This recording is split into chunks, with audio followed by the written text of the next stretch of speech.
It's the Andy Dalton Invitational. It's Rams going to Carolina to take on the Panthers. Over under is 46.5. This is the one game that's not a close spread here. Everybody expects the Rams to come in here and handle the Panthers. 10.5-point road favorites are the LA Rams, despite the fact that they did lose in Carolina to the Panthers previously. But what are you looking at when you see this matchup? I'll just throw it to you and you take it where you want. Oh, yeah, this is such a weird game to start with. Like you said, like 10-point favorites. So all these other games, basically 50-50 across the board, except for this Rams team, who, again, like you said, they lost to the Panthers. And it wasn't that long ago. It was like a month ago. It was right before their bye week. Then the Carolina Panthers went on their bye, and they've been pretty horrible since. So I was going to ask you just like your thoughts on Teshro McMillan, especially. In his last 6 games, he's had 2 or 1 catch in 4 of those 6 games. One of those against the Rams, he did have that big touchdown. But it's an interesting matchup where this Rams offense, these last 4 games, they're bottom 5 in scoring, bottom 5 in total offense. So they've really, after putting up 31 points against this good defense, since then, they enter the playoffs kind of on a cold streak. Yeah, they're just such a bizarre team is Carolina. We can start with when they have the ball here first, because I think you're leading me right into it. One of the big matchups I think to watch here is the Panthers wide receivers versus these Rams cornerbacks, because for the most part, Joel, this is a really awesome Rams team. And you mentioned the defense is overall good, but it's primarily driven by the front 7. It's primarily driven by a really good defensive line. Kobe Turner's had an awesome year. Jared Verse is a baller. Poona Ford has been the exact addition that they thought he would be as an interior defensive lineman to help plug up the run. They've got the landman back there playing linebacker as well. It's a good front, but they are vulnerable on the back end. And we saw that in this specific game here. You mentioned the big catch on 4th down to Tyrone McMillan. Jalen Coker also got loose as the X receiver on an isolated route with Emmanuel Forbes in coverage. So I think here's my theory about this game, and you tell me if you think this actually could happen. I think Carolina, in order for them to win this game, they've got to come out here with just a little bit of a F it attitude. They can't come out here as they have at some of these games late in the season where they've tried to really, make their passing game secondary, because their run game actually sneakily has not been very good here to end the season. They've not had one of these games like they did at the beginning and middle of the season where their run game took over. Their best moments have come when they've been able to spread the field, and Bryce has kind of been a little bit of a point guard. I think that's what they have to do to win this game, and I think that they actually have the advantage with McMillan and Coker on the outside against these corners.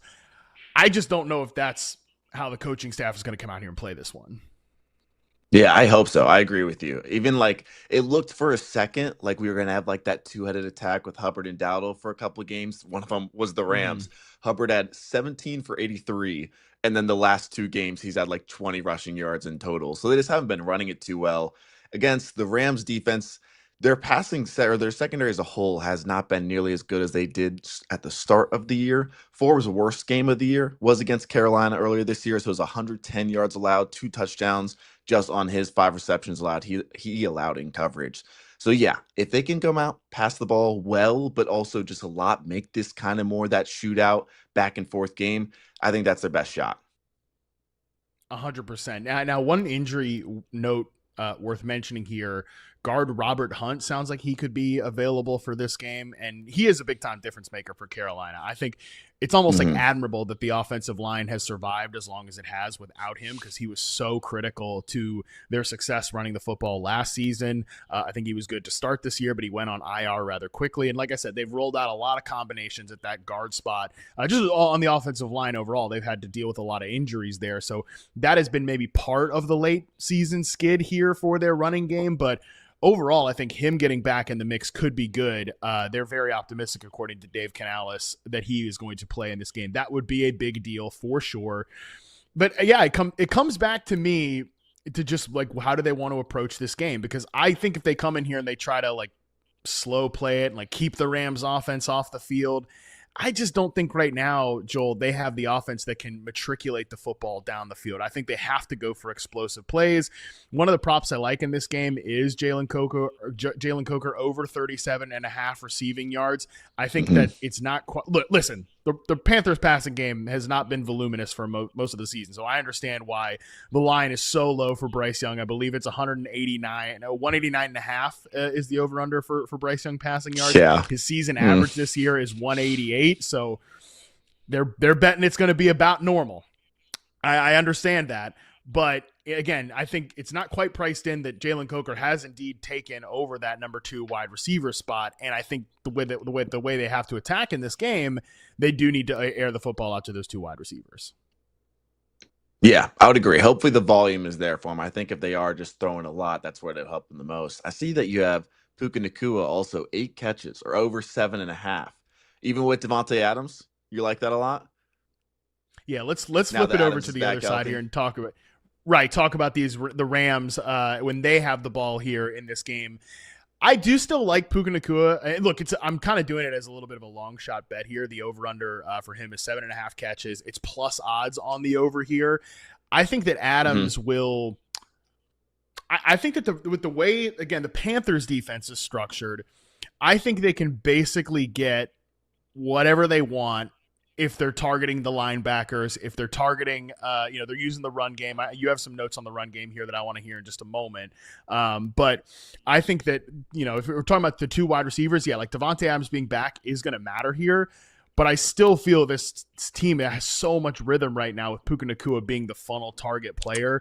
I think he can get looks over the middle of the field where Carolina typically struggles to defend wide receivers is going over the middle against zone coverage. They have some pretty good corners on the outside, but I think that if we're talking about these 2 guys, which one's going to see more of those perimeter corners, it's Devontae Adams over Puka Nacua. Yeah. Nacua in the slot a little bit more. J.C. Horn on the outside against Adams. The last 2 games, because last time we saw Adams, he kind of was coming into the games hurt, so he wasn't fully healthy, and he went down to about 55% of the snaps compared to normally 75 to 80%. So you wonder in this game, is he going to be 80% fully healthy, or is he going to be more so coming off the injury, 55% of snaps? So, yeah. I also think too, Joel, that there's a chance that he might not be 100% healthy, and I think that they might not have an incentive to push him a ton to play a bunch of snaps because, like I mentioned, I think that the way you want to attack this Panthers defense is one, getting to the run game here, which we'll get to in just a second. But secondly, it is with that 13 personnel package. It is with all those tight ends, and it sounds like they could have all 4 guys available here in terms of the tight end position. Colby Parkinson, Tyler Higbee, Davis Allen, and Terrence Ferguson, who the rookie is questionable here, but I think there's a pretty good chance he plays in this one. And he's a guy I could see getting loose in some of those heavier personnel situations, down the football field. And because we've seen now so much time with Adams not in the mix here, they've trusted or at least been more incentivized to push Puka Nacua to play in more of those 13 personnel sets. I remember you and I talking about this earlier in the year, him not playing in those. He's played in them more now, and for that reason, I actually wouldn't be surprised if Adams has maybe a 60% snap rate in this game. Yeah, that's what you're hoping for if you're taking, that Nacua odds right there. But yeah, he has been playing more in that 13 personnel, getting some usage there, more in the red zone. So you like that and hope it continues. So you've got the Blake Corum over rushing yards here. I want to hear you kind of talk about this Rams run game going against a defense in Carolina that's not as, we'll say, horrific, worst we've ever seen run defense as it was last season. But as the season has gone on, I believe since week 10, they're a bottom 10 rushing defense from a success rate standpoint. Yeah, they're 24th. If we just go super basic, yards per carry, 24th is Carolina's defense. Corum, 4th best in the NFL. Achane, James Cook, and Derrick Henry are the only 3 guys that are averaging more on a per carry basis. So his line's at 42.5. He's hit that in 5 of his last 6 games. I don't think his carries are just going to go away now that it's the playoffs. I understand that Kyron's their 1A, but I think Corum has still kind of proven himself this year. And Carolina, they're big favorites. The Rams are 10-point favorites. So I think that he gets the volume there. If he gets the volume, I would expect him to go over this. I was kind of surprised to see it just with how good he's been recently. And Carolina's defense, obviously, like you said, not anything to be afraid of in terms of their run defense. When these 2 teams played last, they actually had a ton of success, while specifically Blake Corum averaged 11.6 yards per carry. Kyron Williams was at 5.5 yards per carry. It was just such a weird game because Matthew Stafford had those very uncharacteristic turnovers in this one. He had the 2 interceptions. That was a big part of it. But you go back and watch that game on film, like they were blowing the Panthers off the ball in that game. And there were wide open windows down the field that Stafford didn't even always necessarily find. So I do think that there's a chance that they could really come in here and, like, on the inverse, where I think Carolina needs to come and push the pace and throw a ton. I wonder if the Rams feel the opposite, where they can lean on the run game. The one injury note here to talk about, though, Kevin Dotson, their great guard there in Los Angeles, is not going to play in this game.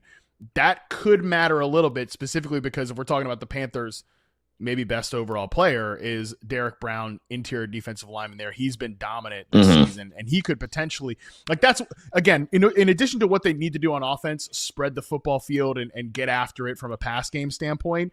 The other thing is here, like, Derek Brown needs to have the game of his life for them to pull off the upset here.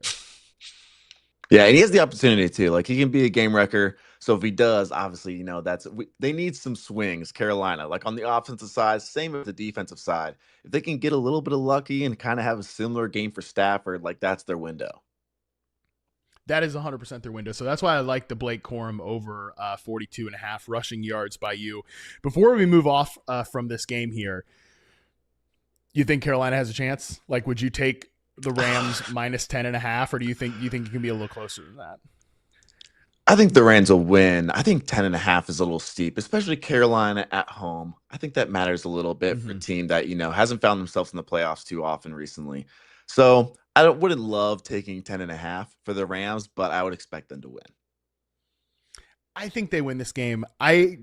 Maybe famous last words here. I don't think it will be an embarrassment for Carolina. I'm kind of with you on that one. I think they'll lose. I think they could even lose by 10 points, but more than 10.5 here for Carolina to lose by, I think I'd be a little bit surprised there. I know this team has been so weird and so kind of back and forth this year. They've had these high moments like beating the Rams, like beating the Packers, but they've also just had some, especially down the stretch here, basically fallen ass backwards into the playoffs, not in an impressive fashion here. It's not been great, but I think there are enough good parts to this team, specifically the wideouts, Coker and McMillan, and what Derek Brown can do on defense, and what Bryce Young can do when he is feeling it, you know? And also, again, not to get into the narrative at all, but like, Cam Newton's going to be back as the keep pounding drummer. You know, he's going to open up the game where they have the former player smacking on the drum. That's pretty exciting. So I think the stadium will be alive. I do think the crowd will be into it. And if the Panthers can just keep them in it, that would be nice. That would be nice. But I do expect them to lose this game ultimately. Love the Cam Newton narrative there. Yeah, I mean, God, it's disgusting. I shouldn't even brought that up. All right, let's go on here to the next game. It's the prime Saturday night game here. Packers going to Chicago to take on the Bears. Another game that we've seen not just once but twice this year, obviously, because these two teams play in the same division here. The Packers are 1-point favorites going on the road here. We got a 45-point over-under. Again, Joel, we've seen this game a couple of times this year. What are you looking at with this matchup? Yeah, I love that fact that they've already played twice. Third time, also winter game, you know, outside snow in Chicago. Love that. The main thing I'm looking at is just the injuries up front for the Packers. We've seen this past month, it hasn't been as good. When you put Parsons on the field, that run D is 10th in success rate, pretty good. When he's been off of it this year, they're 31st. So they don't have Micah Parsons, obviously. They don't have Devontae Wyatt. They lost him on Thanksgiving. So with the Bears attack, where obviously their offensive line is great, their rushing attack is great. If they can control this game at home and be able to run on this Packers team really well, they weren't incredible last time against the Packers on the ground, but it wasn't bad. They got down early, 14-3.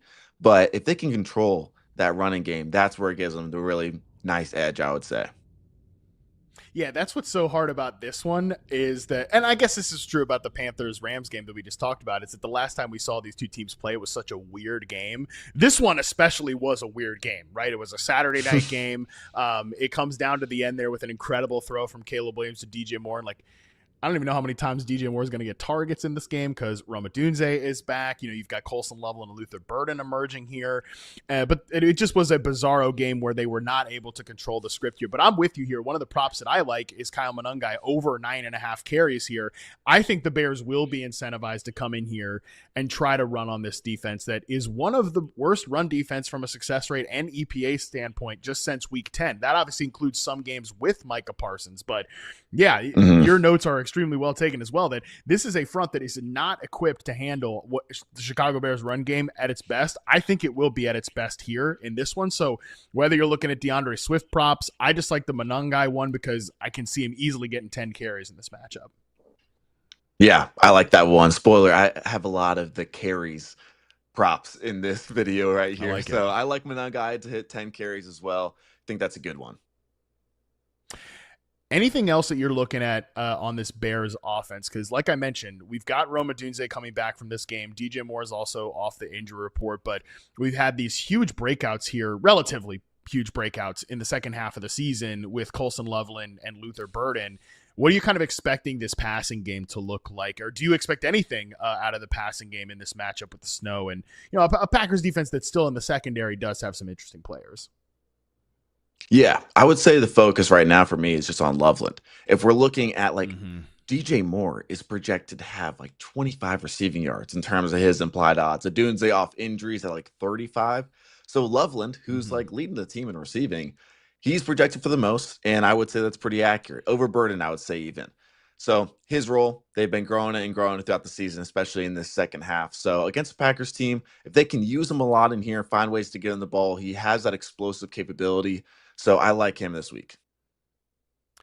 Packers second highest zone coverage rate overall, according to Fantasy Points data. If you just look from week 12 to week 18, 84% of their snaps in zone coverage on defense, 84% that leads the NFL. And if you look at these Bears pass catchers, easily the two most efficient guys from a yards per route run perspective against zone coverage all season. 2.92, which is outrageously high for Luther Burden, and then 2.09 for Colson Loveland. Those are the guys I think they're going to go to in these situations here. Number one, because, Loveland is just a beast. I'm actually curious how high you're going to end up ranking Colson Loveland from a fantasy perspective next year, because regardless of what happens in the postseason, I think he's going to be a guy that gets steamed up the draft boards.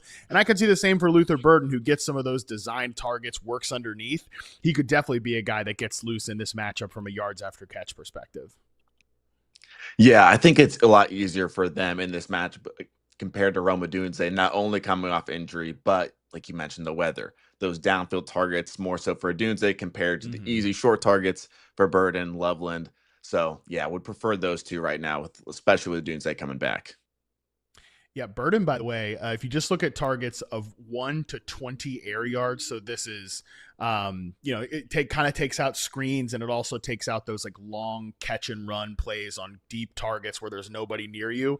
He leads all players in yards after catch per reception on targets of 1 to 20 air yards. So he is a guy that is going to get a lot of those opportunities. I think catch and run here. Adunze obviously is going to be more of that perimeter player who goes against man coverage, but the Packers play so much zone coverage. I'm not you could have a couple of nice plays in this one, but I think if we're looking for big games here, it is out of these two young rookies who have emerged in the second half. Let's talk about when the one last note here. I just wanted to make a note here too about just in terms of the Bears offense.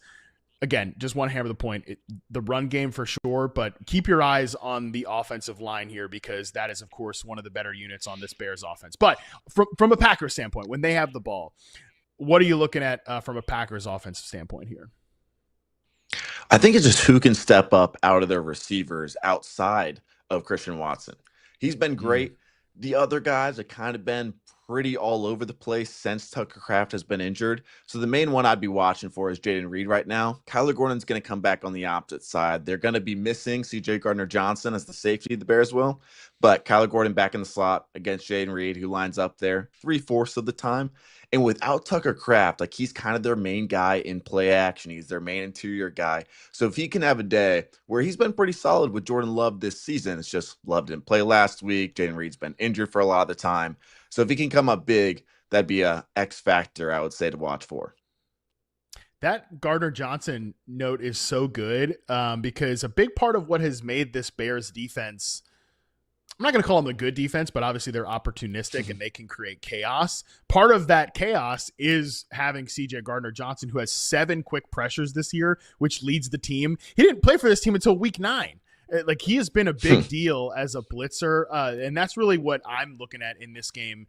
Beyond the fact, like, yeah, I'm always with you. Like, who's the receiver that steps up here? I do like your note about Jaden Reed.